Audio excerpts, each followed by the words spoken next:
Hoje nós vamos começar a falar de autovetores e autovalores. E esse é um assunto importante, tá? Muitas das aplicações envolvendo álgebra linear envolvem, de alguma maneira, esse conceito, esse tópico. Então, é algo para a gente prestar bastante atenção, tá? Tema dos autovalores, dos autovetores. Então, a situação é basicamente a seguinte, gente. Você tem uma transformação linear.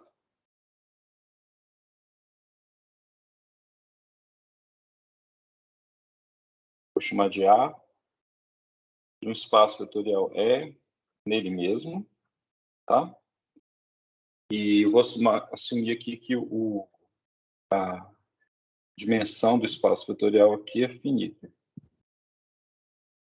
Então, você pode pensar isso aqui como R2, R3, Rn, tá bom? Alguma coisa assim. E em muitas aplicações, você consegue entender o que esse operador linear faz, essa transformação linear faz, entendendo os subespaços invariantes. Em particular, os subespaços de dimensão 1, as retas pela origem que são invariantes. Tá? Então, o problema que nós vamos estudar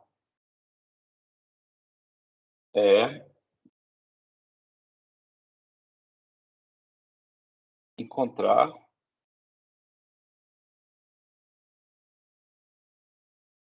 vetores, né, V, diferentes do vetor nulo, e nesse curso aqui, números reais. Num outro contexto, a gente estaria procurando também números complexos, e talvez para outros corpos você pode pensar numa generalização algébrica, mas nesse curso nós estamos pegando vetores não nulos e números reais, tais que, quando você aplicar transformação A ao vetor V, a única coisa que a transformação A vai fazer vai ser dilatar o fator lambda do vetor V, certo? Então, é como se você estiver pensando assim, visualmente, tá? Se a gente pensa aqui que a gente tem, por exemplo, no R2, um vetor V, assim, dependendo desse vetor aqui, A pode levar esse vetor num outro vetor, por exemplo, assim, tá? Você poderia ter um vetor, então, W, e você pode pensar como a aproximação A pega vetores do espaço vetorial e leva no mesmo espaço vetorial. Você pode pensar que o W aqui foi levado em A de W, certo? Então, uma situação muito especial é quando o A de W é proporcional ao W. Você poderia ter uma situação, por exemplo, sim, tá? Em vez dessa primeira opção que eu desenhei. Tá? Então, quando você tem que a ação da transformação linear sobre um vetor V é apenas uma dilatação, esse lambda pode ser zero, tá? Mas pode ser positivo, negativo, é um número real arbitrário. O importante é que o vetor aqui, né, o vetor é não nulo, tá? Esse vetor é não nulo, porque para qualquer transformação linear, se você botar o V aqui como vetor nulo, a transformação linear leva o vetor nulo no vetor nulo. Não tem graça isso, tá bom? Não tem nada de interessante aí. Então, esse é o problema que a gente vai tentar atacar hoje. E nas outras aulas, a gente vai ver aplicações desse conceito. É um conceito que aparece, como eu falei no começo, em muitas aplicações, né? Pode ser em probabilidade, geometria, física, em estatística, no tratamento de dados, por aí vai, tá? Tem realmente muitas aplicações. Bom, vamos ver alguns exemplos antes, tá? Então, aqui, hoje eu vou tratar de exemplos.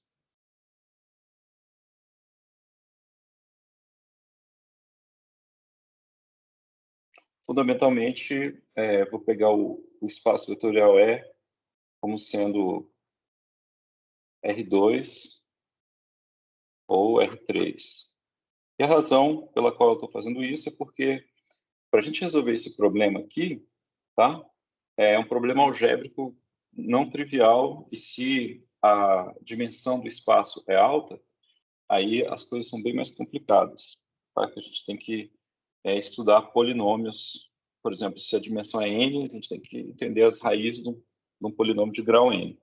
No caso do R2, esse problema vai ser traduzido na resolução de uma equação de grau 2, uma equação quadrática que nós sabemos tratar bem. Grau 3 já é mais complicado, mas eu posso fazer um exemplo ou outro geométrico apenas para ilustrar, tá bom? Então, por exemplo, né, vamos começar aqui com um exemplo.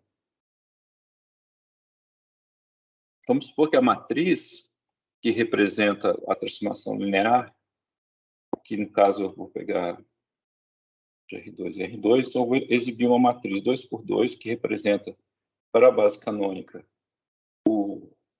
a transformação linear. Então eu vou pegar aqui a matriz que seria bem simples, tá? Essa matriz aqui. Vou começar simples, né? Então, o que a gente já viu várias vezes essa matriz geometricamente, o que acontece, né? Se a gente for pensar geometricamente, ela representa a projeção ortogonal de um vetor, essa aqui no vetorzinho, sim, a projeção ortogonal sobre o eixo horizontal, o eixo X, vamos dizer assim. Tá bom? Então, vou desenhar aqui em vermelho a imagem, mais ou menos aqui. Tá? Então, se aqui eu pego um vetor W, esse vermelho aqui é uma ilustração do que seria o A de W para essa matriz que representa a projeção ortogonal. Tudo bem? Então, como esse exemplo é bem simples, o que acontece, né? Se eu pegar o W, um vetor arbitrário, né? Se W ele é da forma, sei lá, um W1, 0, vamos pensar aqui que o W1 é diferente de 0, tá? Então, o A de W é o próprio W. Concordo? Porque quando você projeta sobre o eixo X um vetor que já está aqui sobre o eixo X, dá ele mesmo. Tudo bem? E dá para ver que essa vai ser a única situação onde o A de W vai ser proporcional ao W. Na verdade, vai ser, nesse caso muito particular, vai ser igual ao W. Tá? Então, a gente vai dizer, olha, qualquer vetor W com essa forma aqui, o A de W vai ser igual a W, então esse vetor aqui, W, com essa propriedade, é chamado de um autovetor do operador A. E aqui, né, é como se tivesse aquele lambda, aquela equação, essa aqui, ó, nesse exemplo ele é igual a 1, tá? Então, a ideia é que quando você tem uma solução dessa equação, que é só uma terminologia, tá? Esse vetorzinho é o autovetor e esse número que é o alto valor. Tá? Então, o fator de dilatação é o alto valor e o vetor é o vetor que é simplesmente dilatado pela transformação linear A. No caso da projeção ortogonal, o autovetor é um vetor, qualquer vetor, tá? Ao longo do eixo X, tem essa cara, né? O W é um W1 0 aqui, W1 não nulo, né? Então, qualquer camarada assim é um autovetor, e o autovalor, estava invisível aqui, é 1, né, vezes W. Então, 1 é o autovalor.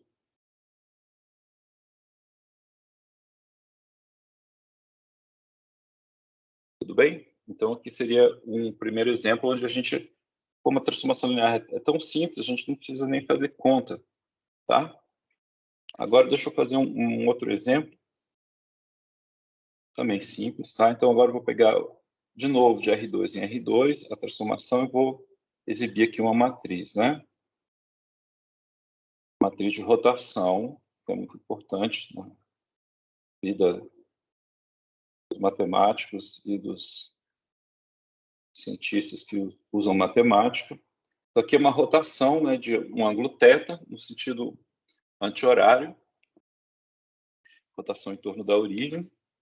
E será que, quando você faz uma rotação, você tem algum vetor que é simplesmente dilatado pela rotação? Né? Então, se você pensar um pouco, tem alguns casos especiais. Por exemplo, se θ é igual a zero, quer dizer, você não fez nada, né? Você não rodou nada. Aí a matriz vai ficar matriz de identidade.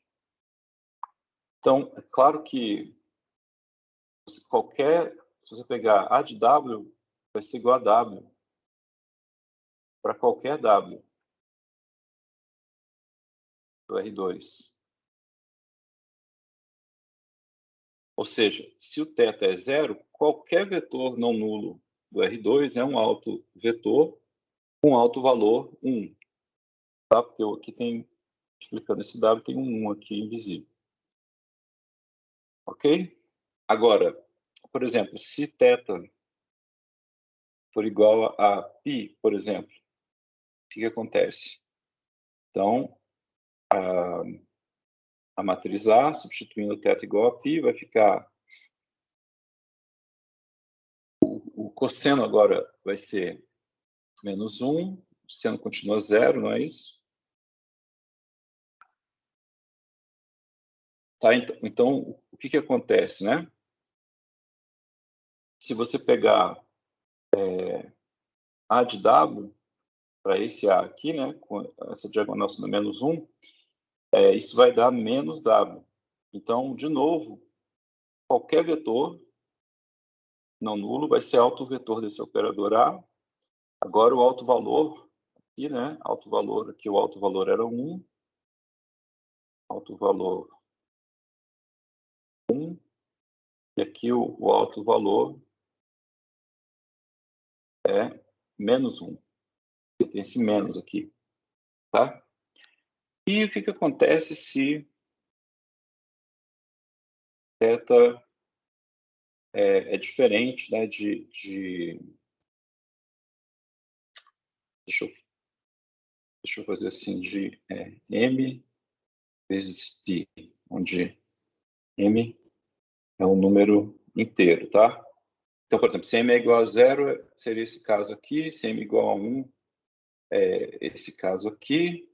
Mas se você pegar m igual a 5, 6, 7, é como se você estivesse rodando a menos de uma volta inteira, ou não rodando nada, ou rodando só meia volta, tá? Então, vamos pensar que você não fez, você está num caso que não é um caso desse. Então, o que acontece, né? Por exemplo, vamos supor assim, por exemplo, pensar num caso concreto, né? Π sobre 4, tá? Um ângulo de 45 graus. Então, se você pegar e girar um vetor 45 graus, é claro que ele não vai ficar, depois da rotação, esses dois vetores não vão ficar alinhados, né? Você vai ter um camarada assim no início, você rodou, que será π sobre 4. Pensar que esse ângulo é π sobre 4.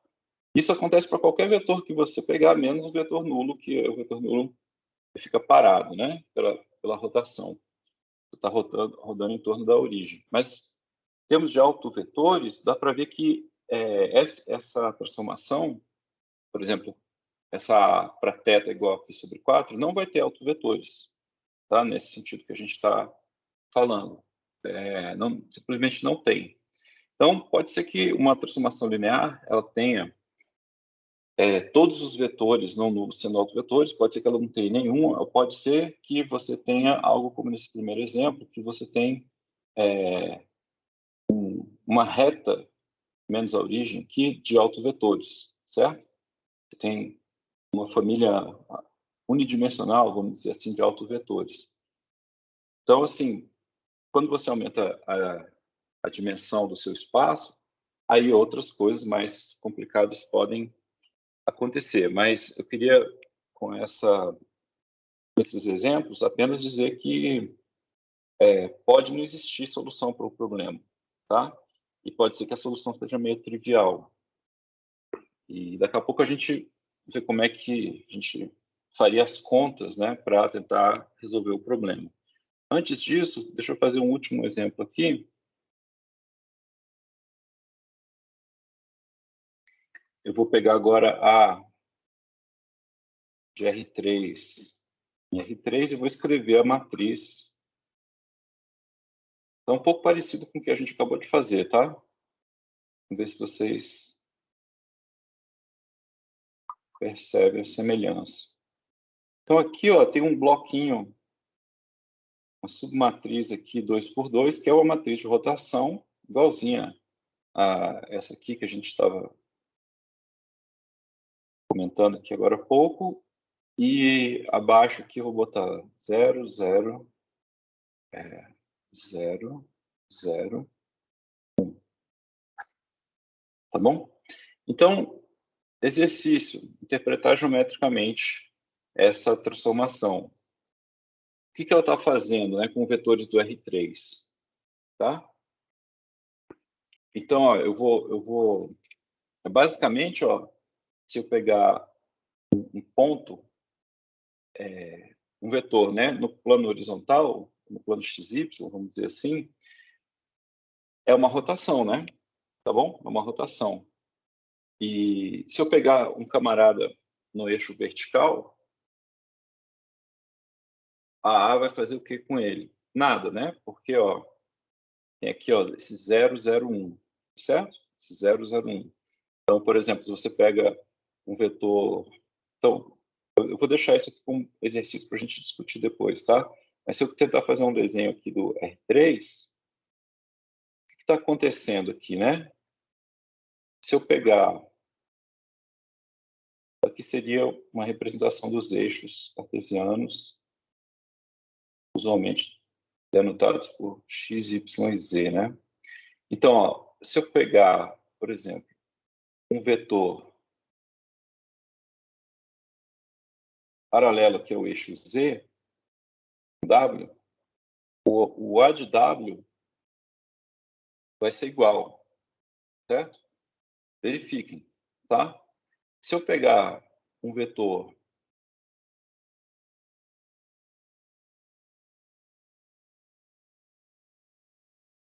no plano XY, tá? Vou chamar de, sei lá,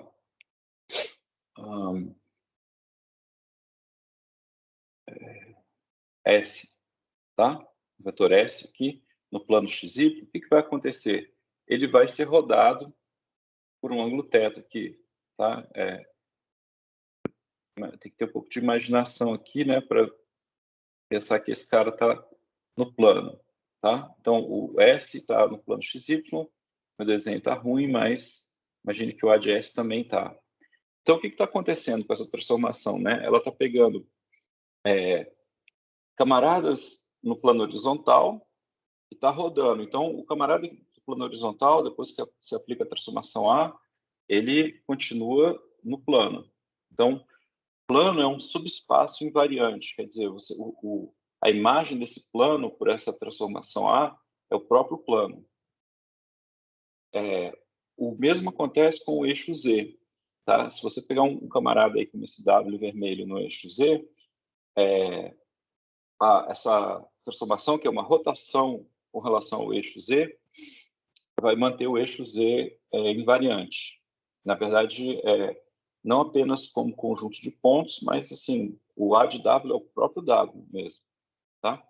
Então, nesse caso aqui, eu acho que depois a gente pode discutir numa aula síncrona. Eu acho que dá para ver que os autovetores dessa transformação aqui vão ser os vetores não nulos ao longo do eixo Z, como esse W aqui que está desenhado. E o alto valor, como A de W é igual a W, vai ser 1. E se vocês imaginarem assim, olha, pense num vetor que não está paralelo aí ao eixo Z. Então, claro, assumindo que o θ, deixa eu botar aqui o θ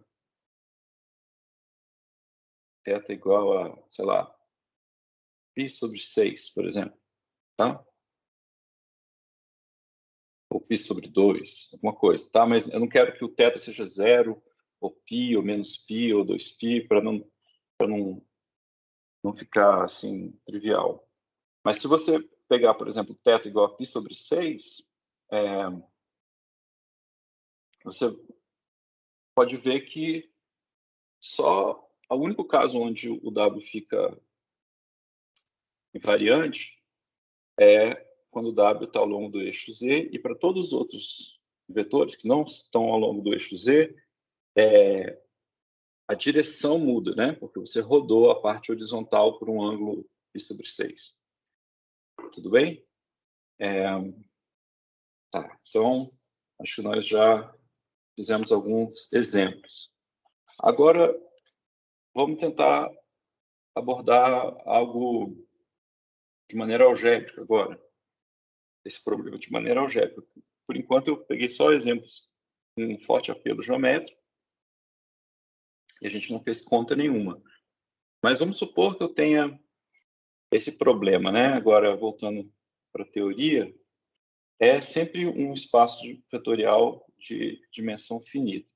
E eu tenho o meu problema, olha, dado A, eu quero encontrar vetores V não nulos e números reais, tais que essa equação seja satisfeita. Tudo bem? Então, esse semestre remoto e reduzido que nós estamos enfrentando, ele não permite a gente, na minha opinião, né, cobrir todo o conteúdo de maneira, vamos dizer assim, que vocês consigam entender. Eu poderia falar, ninguém entender nada. Estou tentando falar menos, mas falar de uma maneira que vocês compreendam.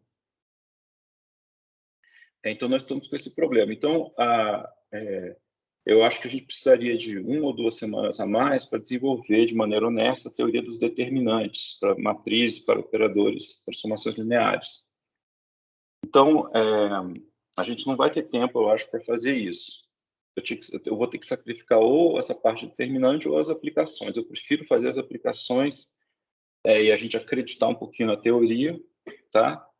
Do que não falar nada de aplicações, porque nesse curso tem muita gente de áreas distintas que gostariam de ver aplicações, né? Então, bom, depois dessas desculpas aqui,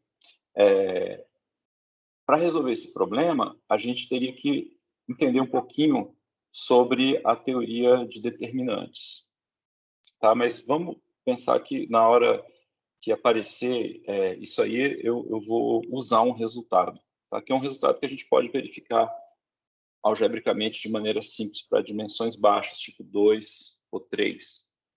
Mas tem que desenvolver uma teoria para fazer o caso geral. Quando a dimensão do espaço, sei lá, 1000, assim, precisa desenvolver alguma teoria, tá? Mas, bom, aqui esse problema, ele é um pouco misterioso, porque, olha, você pensa que A foi dada, né? Vamos supor assim, que você tem uma matriz, né? Então, a gente pode pensar que você escolheu bases aqui para o seu espaço vetorial. Então, você tem uma matriz aqui, A11, A12, vamos dizer, A1N, né? A dimensão do espaço sendo N, aí a coluna vem A21, tarará, até A N1, Depois você tem aqui uma matriz quadrada. Tá legal? E esse V aqui vai ser, você pode representar ele com as componentes V1, V2, até Vn. E aí parece que você vai recair numa espécie de sistema linear, mas tem uma peculiaridade aqui, porque você não sabe quem é lambda. Mas se você soubesse quem é lambda, basicamente você teria que resolver um sistema linear. Os coeficientes, as suas incógnitas seriam as coordenadas aqui do vetor V, e os coeficientes seriam formados por esses elementos dessa matriz A. Mas o problema é que a gente não sabe quem é o lambda, tá? Então a ideia é falar, bom, vamos tentar descobrir o lambda sem descobrir o V, depois a gente descobre o V. E aí a gente faz tem uma pequena astúcia aqui algébrica, que é a seguinte, ó, essa equação aqui, né, uma equação envolvendo vetores. Então eu posso somar vetores, eu posso passar vetores para um lado da equação com sinal negativo, exatamente como eu faço com números. Então vamos fazer isso aqui, ó. Dessa equação aqui, eu posso passar o lambda vezes V do lado esquerdo e ficar com uma coisa assim, A aplicado a V, né, menos lambda V igual ao vetor nulo. Tudo bem? Parece que a gente não fez nada, né? Agora, esse lambda V aqui, ó, eu vou escrever ele como se fosse lambda vezes o operador identidade, tá? Cuja matriz seria aquela matriz, né? Matriz identidade, que tem uns ao longo da diagonal principal e zeros, o resto tudo aqui é 0, 0, 0, 0, bom, todo mundo 0 aqui. Então, essa matriz multiplicando aqui o V, ou esse operador que é aplicado ao V, ele não faz nada. Então, aparentemente, é igual quando a gente multiplica um número por 1, alguma coisa assim, né? Mas por que a gente escreve assim, né? Porque se eu olhar para essa equação de cima aqui agora, posso reescrever ela assim.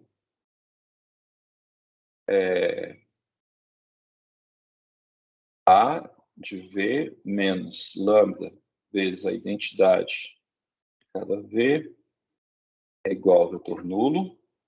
E as transformações são lineares, né? Então, eu posso considerar esse operador, que é o operador A menos lambda vezes a identidade. Bom?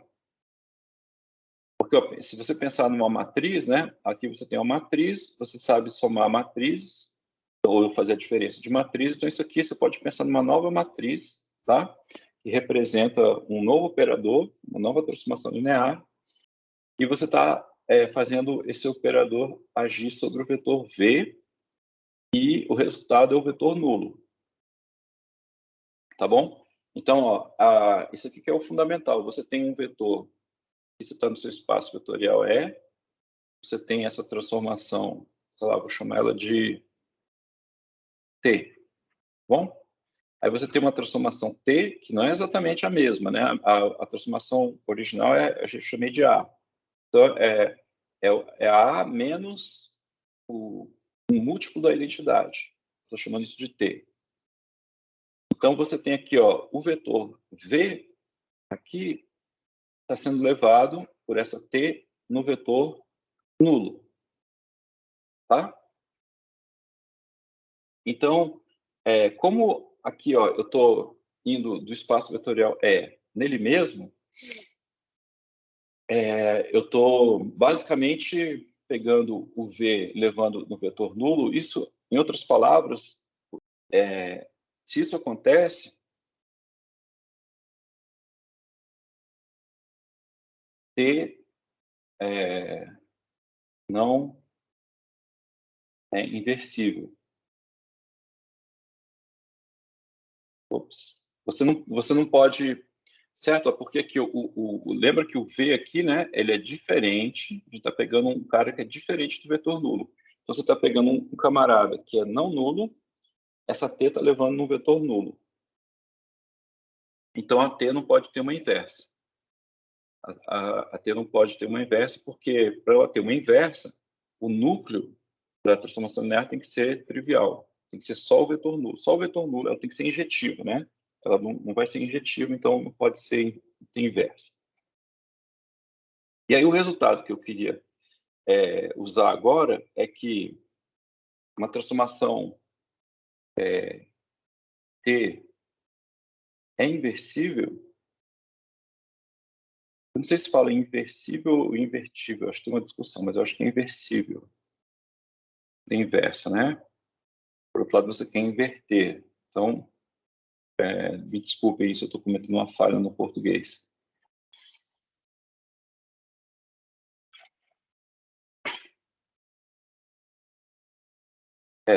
Agora, não sei, gente, depois vocês me corrijam, tá? Então, ó, isso aqui é um resultado que eu não vou provar, pelo menos agora. Isso aqui vai existir a inversa de T, se somente se o determinante da T, você pode pensar como uma matriz, tá? Para simplificar, o determinante da T é diferente de zero, tá? Então, vamos assumir que isso é verdade. E se isso é verdade, se a T não tem inversa, quer dizer que o determinante da T é zero. Tá bom? Logo,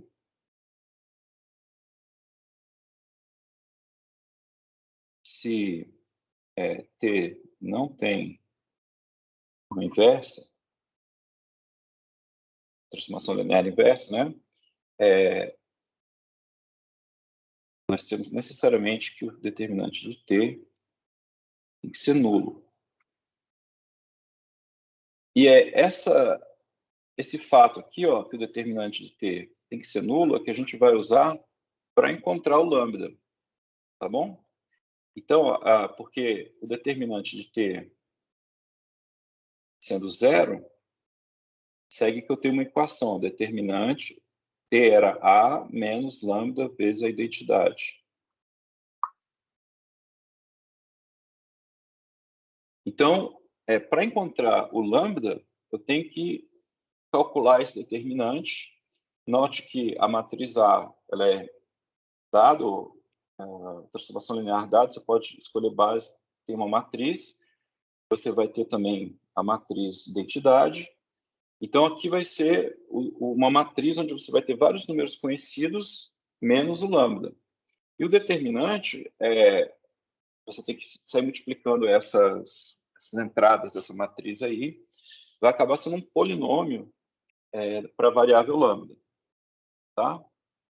Então, assim, eu vou fazer aqui alguns exemplos em dimensão 2, porque as contas são mais simples, e depois, assim, dependendo do tempo, a gente depois comenta como é que fica em dimensão mais alta. De qualquer maneira, por exemplo, se a A fosse uma transformação de R3 em R3, então aqui você teria que calcular o determinante de uma matriz 3 por 3.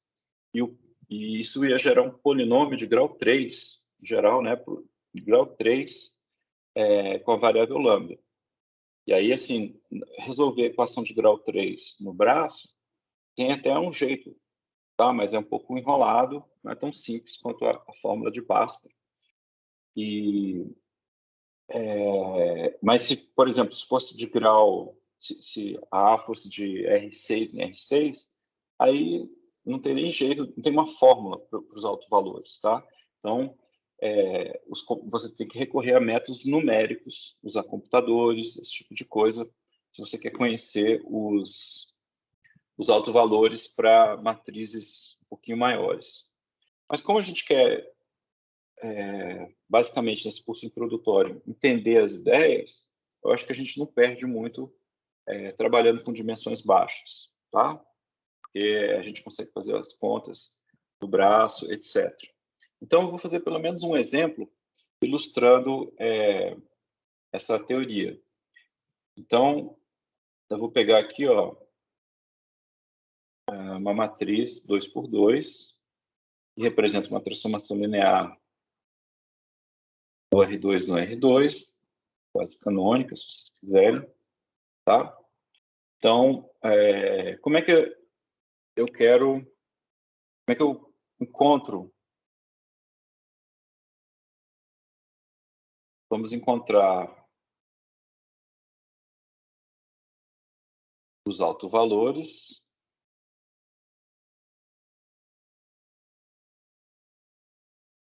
e autovetores.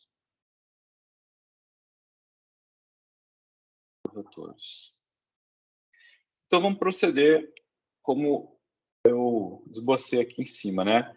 Então, a gente pega a matriz A, subtrai lambda vezes a identidade dela, calcula o determinante, igual a esse determinante a zero. Então, a gente vai ter um polinômio de grau 2 para resolver. Então, vamos fazer isso, né? A menos lambda vezes a identidade vai ser essa matriz 1, 2, 2, 3, menos lambda vezes a identidade, é só você botar o lambda na diagonal aqui, e você subtrai as matrizes entrada por subtraindo as entradas correspondentes. Então, vai dar menos lambda, 2, 2, 3 menos lambda. Tudo bem? Então, vou chamar isso aqui de T, né? Então, a gente já tem a cara da T, o determinante da T. Né? Então, você multiplica os elementos aqui da diagonal. Então, vai ser 1 menos lambda, vezes 3 menos lambda.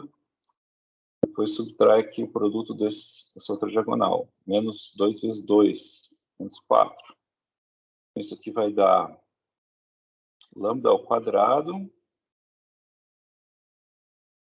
menos 4 lambda. E aqui eu tenho 3 vezes 1, né? 1 menos 4 vai dar menos 1. Tá, então nós precisamos resolver essa equação.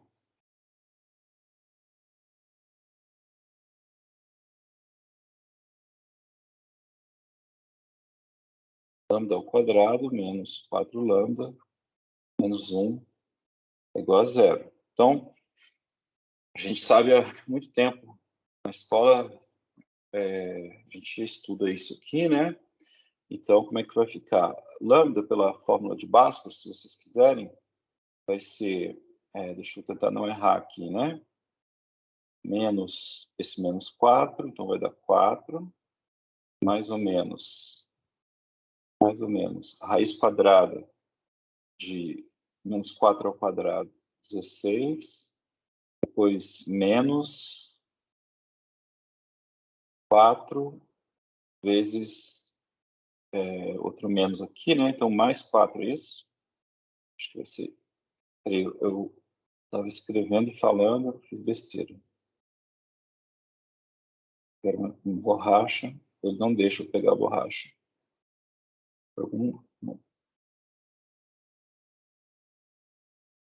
Borracha média. Obrigado. Tá. Então, preparo um lápis.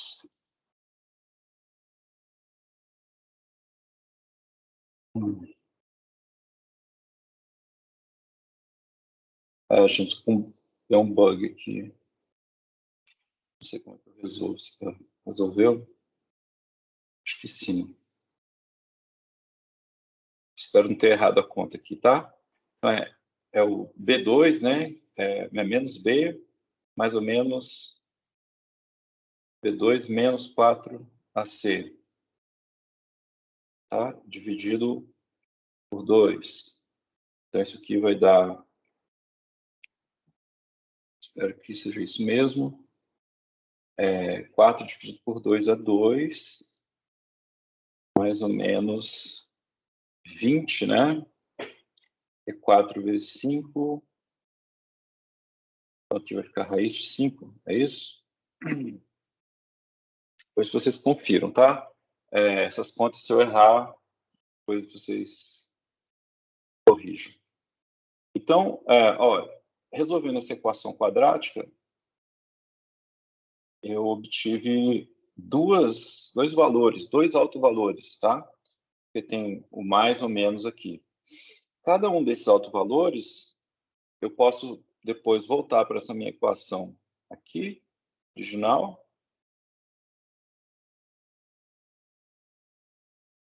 Por exemplo, essa equação aqui, né? E descobrir quem é o V, porque agora eu já sei quem é o lambda, então eu tenho que resolver o sistema linear. Sim. E tudo bem. É relativamente simples fazer isso aqui. Tá? Então, por exemplo, aqui, ó, então eu vou chamar de lambda 1, né? Então, o nome, eu vou escolher o sinal mais aqui, chamar de lambda 1. Então, eu tenho 2 mais raiz de 5. Espero que esteja certa essa conta. E eu vou chamar de lambda 2, o 2 menos raiz de 5. Então, eu tenho esses dois autovalores. Agora, um autovetor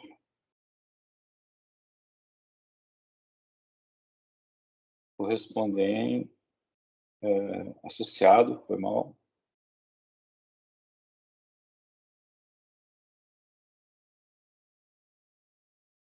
associado a lambda 1, né?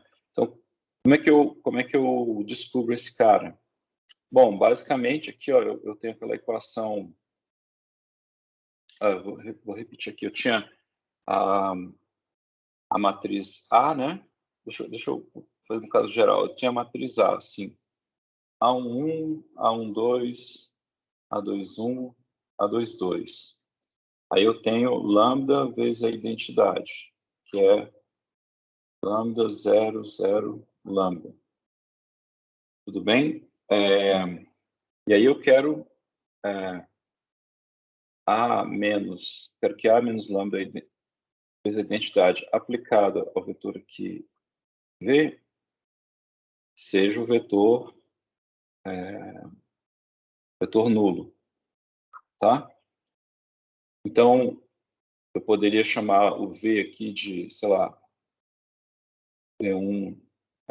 Desculpa, talvez não seja boa a minha escolha de letras, isso é sempre um problema para mim, mas eu vou chamar aqui de V1, então o vetor, né? V1, vou chamar aqui de, sei lá, AB. A também não é bom porque já tem um A, né? Então, alfabeto, tá? E eu quero, então eu vou ter o seguinte sistema, né? Ó, a matriz aqui vai ser A11 menos lambda, A12, A21, A22 menos lambda, multiplicando aqui esse vetor que eu chamei de alfa, beta, eu quero descobrir quem são esses alfa e beta, tá? Tem que dar vetor nulo, tá? Então, isso aqui é um sistema de duas equações, só que essas equações aqui, ó, elas são equivalentes. Então, eu vou ter assim, a primeira equação seria A11 menos lambda vezes alfa, mais A12 vezes beta igual a zero, e a outra seria A21 vezes alfa, mais A22 menos lambda vezes beta igual a zero, tá? Então, eu tenho que descobrir alfa e beta satisfazendo esse sistema. Mas aqui, então, não tem uma única solução, certo? Não tem uma única solução. Eu poderia escolher atribuir um valor, porque essas equações aqui, ó, essa primeira e a segunda, são equivalentes, quer dizer, qualquer par alfa e beta, solução dessa primeira equação, também vai resolver essa segunda equação. Justamente porque o determinante é zero, tá? Então, aqui a gente poderia pegar, no nosso caso particular aqui, eu poderia escolher, por exemplo,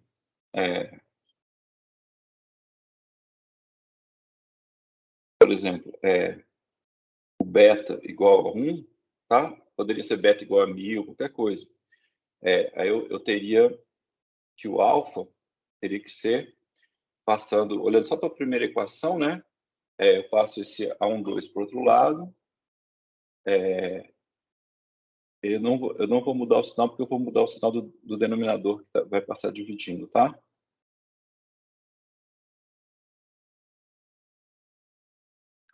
Tudo bem? Então, ó, se eu escolho o beta igual a 1, o alfa teria que ser isso aqui. Mas eu sei quem é o A12, eu sei quem é o A12, eu sei quem é o A11, né? Deixa eu voltar aqui no exemplo. O A12 é 2 e o A11 é 1, né? Então,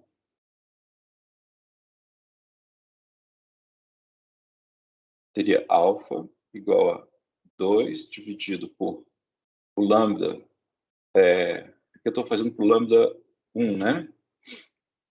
O lambda 1 é 2 mais raiz de 5. Então, isso aqui ficou 2 mais raiz de 5, menos o A11. O A11 é 1, né? Isso.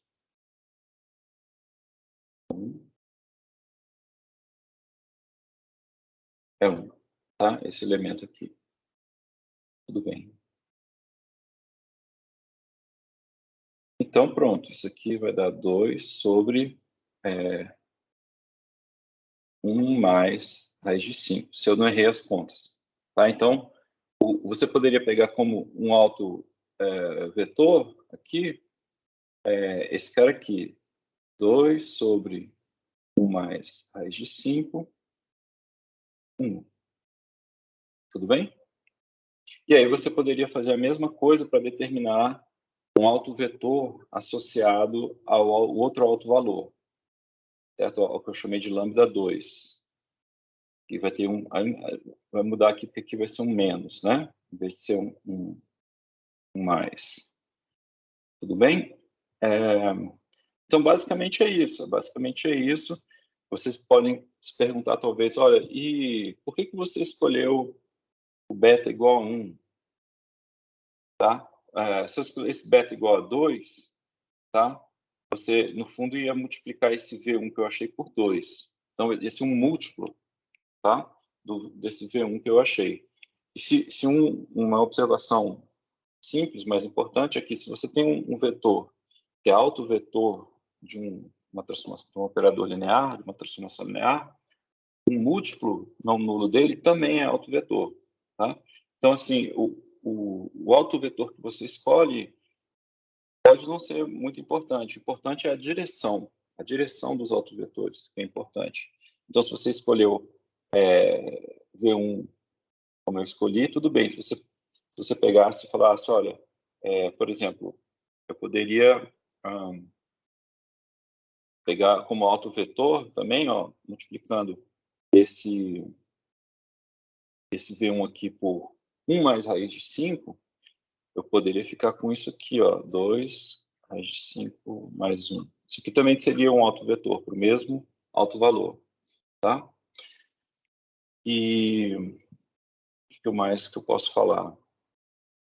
Então, para dimensão 2, realmente você cai num problema assim, você tem que resolver uma equação quadrática e depois substituir para achar os autovetores. Bem simples.